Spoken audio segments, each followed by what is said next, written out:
Hi అండి, నమస్తే. Welcome back to my channel. ఈరోజు నేను 5 డాట్స్తో ఈజీగా వేసుకునే డైలీ ముగ్గులు వేస్తున్నాను.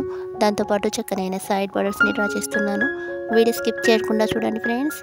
నేను వేసే ఇలాంటి ముగ్గులు మీకు నచ్చినట్లయితే లైక్ చేయండి, షేర్ చేయండి. మీలో ఎవరైనా ఫస్ట్ టైం నా వీడియో చూస్తున్నట్లయితే సబ్స్క్రైబ్ చేయడం అస్సలు మర్చిపోకండి.